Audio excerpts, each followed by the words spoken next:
महाराज जी के चरणों में मेरे और मेरी परिवार की ओर से नमोस्तु नमोस्तु नमोस्तु। छुलक जी के चरणों में इच्छामि इच्छामि इच्छामि। महाराज जी, मेरा प्रश्न ये है कि हमें हमेशा पॉजिटिव ही क्यों सोचना चाहिए? मेरे हिसाब से ये जो दुनिया है पॉजिटिव और नेगेटिव लोगों के दोनों के मिक्सचर से बनी हुई है। अगर किसी ने पेंसिल बनाया पॉजिटिव सोच करके, अगर किसी ने पेंसिल बनाया पॉजिटिव सोच करके, लेकिन नेगेटिव सोचने वाला ये सोच सकता है कि एक बार तो लिख दे, फिर उसको इरेज कैसे करें। अगर किसी ने हवाई जहाज बनाया, आसमान से उड़ करके जाएंगे, नई टेक्नोलॉजी आई, लेकिन नेगेटिव सोचने वाला ये सोच सकता है कि अगर ऊपर कुछ दुर्घटना हो गई, हवा से नहीं जा पाए, इसलिए उसने बोट बनाया, शिप बनाई। तो महाराज श्री, अगर हम हमेशा पॉजिटिव सोच करके पानी में डूब जाएंगे और सोचेंगे कुछ पॉजिटिव ही सोच रहे, डूब गए, लेकिन फिर नेगेटिव तो सोचना ज़रूरी होगा ना। बहुत सोच के सवाल खड़ा किया है, पर इसमें भी तुम थोड़े गड़बड़ाए। सुनो,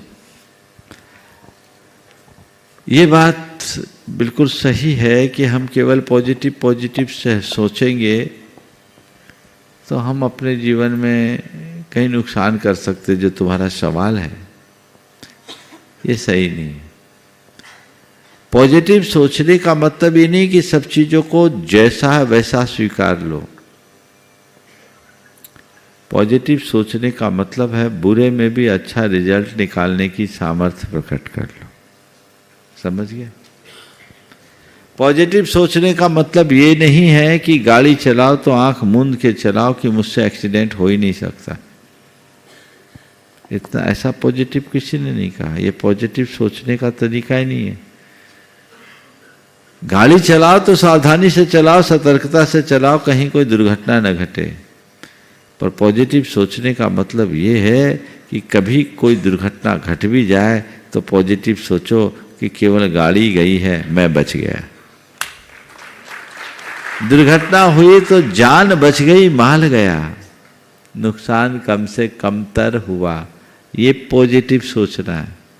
मुझसे कोई गलती न हो, गलती नहीं हो सकती, ये तो अपने ऊपर अतिरिक्त आत्मविश्वास है, अति विश्वास।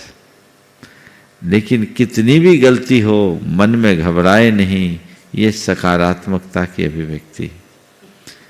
बोट पहले बना, हवाई जहाज बाद में बना। तो जब बोट बना और उसके बाद हवाई जहाज बना, तो हवाई जहाज बोट बनाने वालों के बाद की सकारात्मकता का परिणाम है कि जब मछली की तरह पानी में तैरा जा सकता है तो पक्षी की तरह आसमान में उड़ा भी जा सकता है। हम उड़ क्यों नहीं सकते? इस सकारात्मक शक्ति के बल पर वो प्लेन हवाई जहाज पे बैठे। समझे ना? तो ये नेगेटिव यहाँ नहीं है। लेकिन हाँ, हवाई जहाज में उड़े, तुम कह सकते हो पैराशूट क्यों बना? कहीं दुर्घटना न घट जाए इसलिए पैराशूट बना? नहीं, ये इसलिए बना कि हवाई जहाज में हम उड़े तो उड़ते समय भी उसके सामने ये चीजें थी कि उड़ना एक चुनौतीपूर्ण कार्य है, तो कभी हमें अचानक दुर्घटना का शिकार न पड़ना पड़े तो पहले से पैराशूट साथ लेकर चले, अपने आप को बचा सके। नेगेटिव नहीं है, ये भी सकारात्मकता का परिणाम है। ध्यान रखना, जितनी भी समस्याएं हैं वो नकारात्मकता की देन है, और जितने भी समाधान है वो सकारात्मकता का परिणाम है। प्रॉब्लम्स क्रिएट करती है हमारे अंदर की नेगेटिविटी, और अंदर की पॉजिटिविटी में सॉल्यूशन है। नकारात्मकता खुद में एक समस्या है। समझ गए? इसलिए हर जगह सकारात्मक रहो। समझे? अब इसमें नकारात्मक नहीं होना कि मैं क्या पूछ लिया, महाराज ने तो मेरी बाल बना दी। नहीं नहीं, बिल्कुल सही पूछा, और आज इस निमित्त से मेरा भ्रम टूटा, और मेरी तरह न जाने कितने यंगस्टर्स के मन में वहम होगा, सब टूट गया। आज बहुत बढ़िया रहा, महाराज ने बहुत अच्छा मार्गदर्शन दिया। यह है सकारात्मकता। हर बात को यदि हम इस दृष्टि से देखने का अभ्यास बना लें तो जीवन का काया पलट हो सकता है। नमोस्तु महाराज श्री। इच्छामि महाराज जी।